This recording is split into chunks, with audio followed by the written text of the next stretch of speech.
Oi, pessoal, tudo bem? Prazer tê-los aqui de novo na nossa aula no YouTube. Olha que maravilha, muito bom ter vocês aqui. A aula de hoje, ela é muito tranquila, ela é muito suave.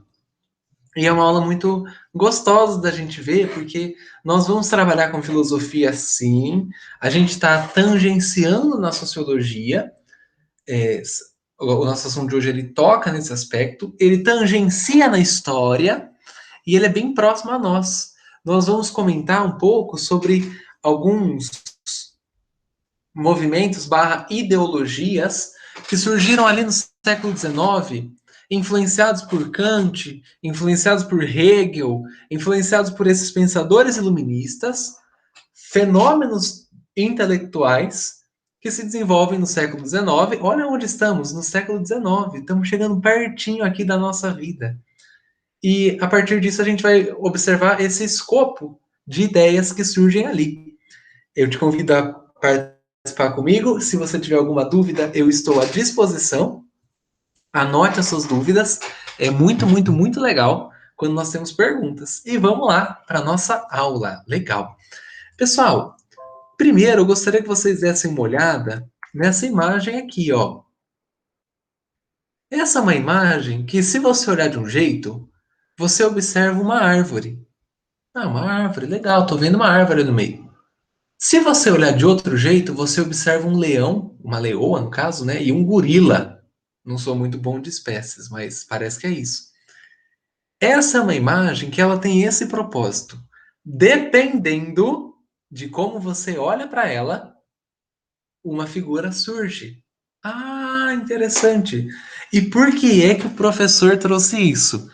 Eu trouxe isso porque o século XIX, ele é exatamente deste jeito.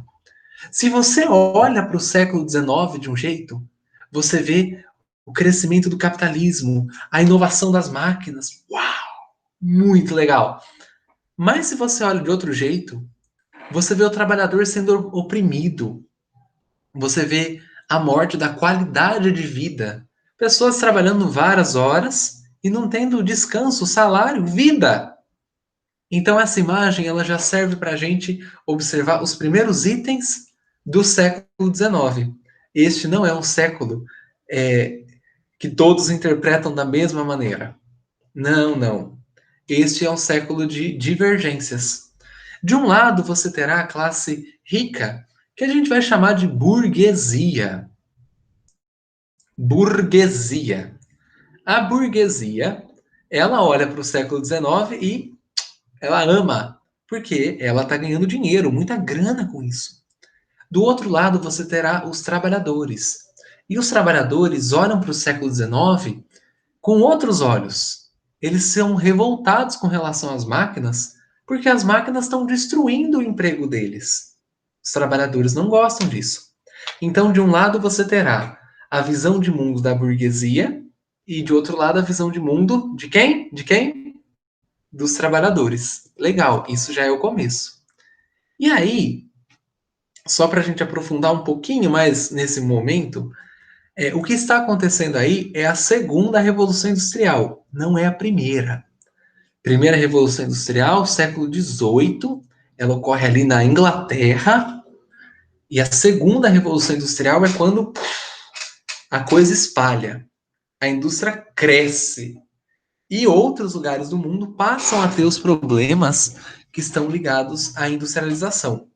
Os trabalhadores começam a se unir, fazer greve, fazer revolta, porque eles ganham pouco. É o contexto da segunda Revolução Industrial. Sempre lembrando que a segunda Revolução Industrial usa quais combustíveis? Petróleo e energia, e é famosa pelo desenvolvimento do aço. O aço não é mais o ferro, agora é o aço. Legal. A energia elétrica surge nesse momento também. Interessante. E nesse movimento vai ter origem e construção uma palavra que é chave para a gente entender tanto a filosofia, quanto a sociologia, quanto a história e talvez até a geografia. Por quê? E que palavra é essa tão forte? Essa palavra é o nacionalismo. Nacionalismo. Não tem como a gente estudar o nosso mundo e o que aconteceu nos últimos 150 anos se nós não soubermos o que é nacionalismo. E o que é o nacionalismo? Nacionalismo é um movimento do século XIX que ele é, guarda essa palavrinha, polissêmico. Tem várias interpretações. Mas, de um jeito comum, o nacionalismo é a valorização de um povo e dos seus valores comuns. É a construção de uma identidade nacional e de uma história nacional. Vamos entender isso mergulhando na história. Quando você observa o Brasil, nós temos várias culturas dentro do Brasil. O norte é de um jeito, o sul é de outro jeito e o sudeste é de outro jeito. Por que culturas tão diferentes estão no mesmo país? É uma boa pergunta. É uma ótima pergunta. Bom, isso ocorre porque há alguns anos, algumas centenas de anos, no Brasil construiu-se um ideal nacional. A gente começou a valorizar a história brasileira em comum. A história brasileira em comum tinha os pontos que articulavam tanto norte, sul quanto sudeste. A gente começou a valorizar uma tradição comum. Então parece que todo brasileiro joga futebol, parece que todo brasileiro gosta de feijoada. O que é isso? Isso é a valorização de uma tradição para criar a ideia de uma unidade nacional. E o nacionalismo ele fica muito forte nesse período. Os países começam a valorizar a sua própria cultura em detrimento das outras culturas. Então o francês começa a se ver como um cidadão com características singulares, filho de uma nação única, que tem características únicas também. Onde é que isso vai chegar? Lá na frente, o nacionalismo vai ficar tão grande na história e na sociologia que os países vão se ver como melhores do que os outros. E aí você vai ter a Primeira Guerra, Segunda Guerra Mundial, o neocolonialismo, dominação da África. Ué, quem que são os europeus para dominarem a África? Quem que são os ingleses, os franceses, para invadirem o território africano? Eles se achavam uma nação superior às demais. Isso começa com o nacionalismo. Que interessante. E aqui tem algumas questões importantes para a gente entender como isso ocorre, né? Os países começam a valorizar um tipo de literatura que é a literatura romântica. A literatura romântica é bem emocional, né?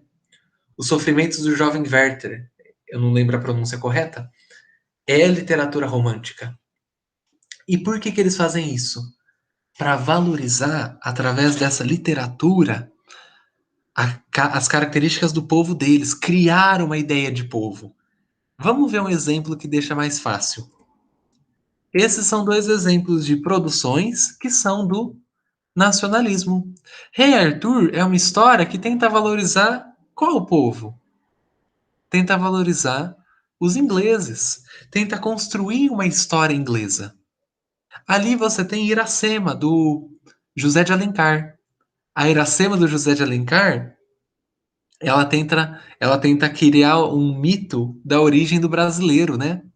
É um mito muito interessante, diga-se de passagem, do brasileiro como um encontro, né? Do português com o indígena. Olha só! O que é isso? Isso é literatura construindo um ideal, construindo um conceito. O conceito de povo, de nação. E isso vai desembocar em outros episódios, né? Como a gente comentou. Mas, nesse período, você tem o desenvolvimento dos primeiros socialismos. E os primeiros socialismos ficaram conhecidos como socialismos utópicos. Mas por que socialismo utópico?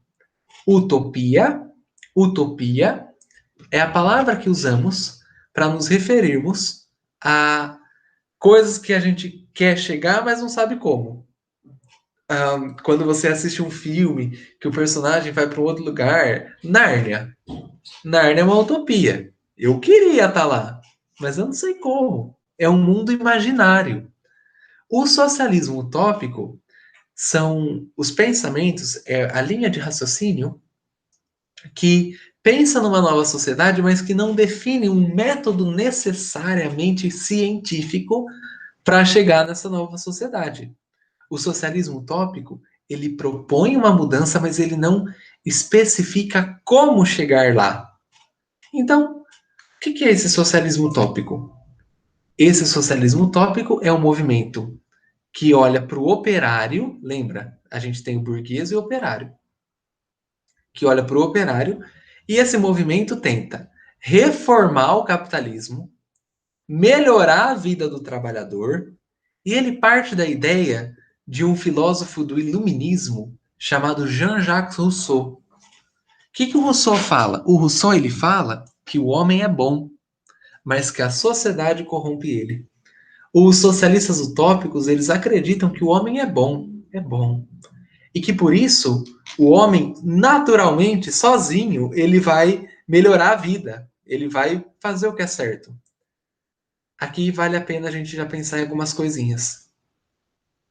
Daqui a pouco vai surgir o tal do socialismo científico, que é o socialismo do Karl Marx. Socialismo do Karl Marx.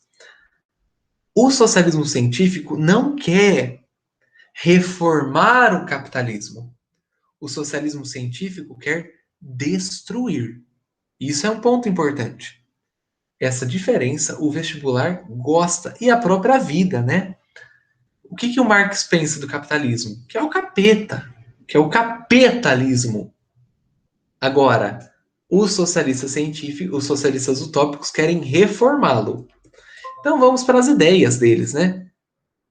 Você tem aqui, por exemplo, esses são os 4 principais socialistas utópicos: Robert Owen, Charles Fourier, Saint-Simon e a doutrina social da Igreja Católica. O Robert Owen, ele era um dono de fábrica, ele não estava contente com o cenário que seus trabalhadores tinham. O que o Robert Owen fez? Ele mudou tudo. Ele começou a pagar um salário maior para os seus trabalhadores. Ele começou a diminuir a carga de trabalho. Ao invés de trabalhar em 14 horas, 10 horinhas de trabalho. Proibiu o trabalho para as crianças, lógico, aqui até os 10 anos, né? O que na época era, uau! Criou casa para os seus funcionários, nossa, interessante. Mas qual é a ideia do Robert Owen? O homem é bom. Quando as pessoas me virem fazendo isso, mudando a vida do trabalhador, elas vão achar bom e fechou, maravilha. Eu mudei o mundo pelo exemplo. Isso foi verdade? Isso não foi verdade. Não mudou o mundo, não restaurou nada. Poucas pessoas seguiram o exemplo do John Owen. Por isso que é uma utopia. Do outro lado, a gente tem o Fourier. Fourier, ele propunha a criação de um negócio muito interessante, chama falanstério. O que é um falanstério? É como se fosse uma propriedade rural, onde todo o fruto do trabalho é dividido.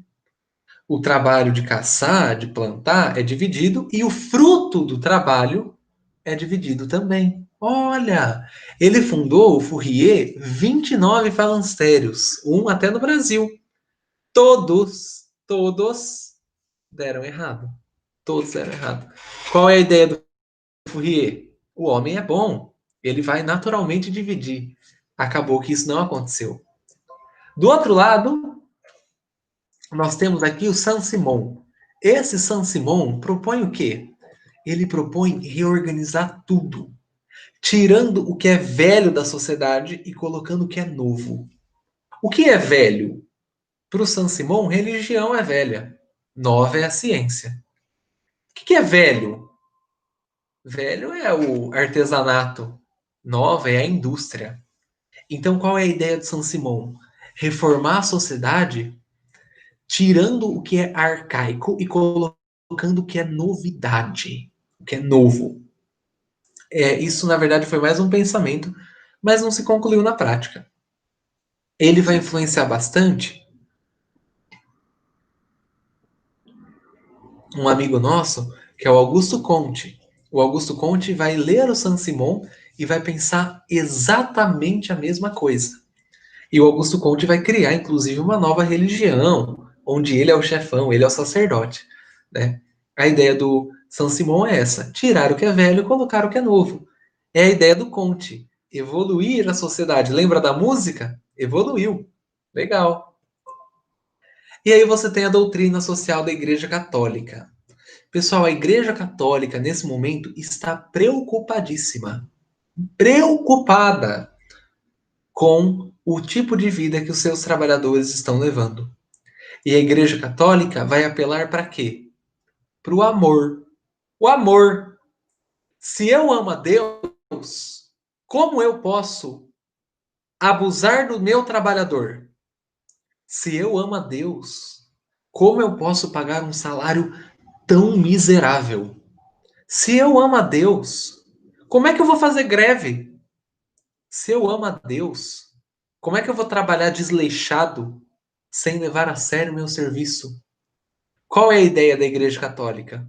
Se nós amamos a Deus, então o patrão não pode explorar o empregado. E o empregado não pode criticar ou se revoltar contra o patrão. A proposta da Igreja Católica ficou registrada numa bula papal chamada Rerum Novarum, tá? E apela para o cristianismo dos europeus, para mudar as relações entre eles. Pessoal, esse apelo foi infundado, não mudou, mas é interessante a gente ver que a igreja está preocupada com o que está acontecendo no mundo do trabalho. E aí surge uma nova abordagem, que é a abordagem do Karl Marx, do socialismo científico. Por que é socialismo científico? É chamado de socialismo científico porque propõe um método de estudo, propõe um caminho para chegar até um determinado lugar, no caso, chegar ao comunismo, sem recorrer a coisas que são pouco palpáveis. Ah, eu vou pensar como o Saint-Simon. Eu vou mudar minha fábrica e as outras vão mudar sozinhas. A ideia do Karl Marx é que isso é muita inocência. Sabe de nada, inocente. Isso é muito inocente. As pessoas não vão mudar assim normalmente. Não. Existem outras formas de fazer mudança. E o Marx vai propor a revolução. Mas isso nós estudaremos com mais clareza na próxima live, ok? Pessoal, foi um prazer muito grande estar aqui com vocês nesse vídeo. Espero que vocês tenham perguntas. O que não ficou claro, eu estou aqui para responder. E até a nossa live, até o nosso encontro. Um beijo para vocês. Até mais.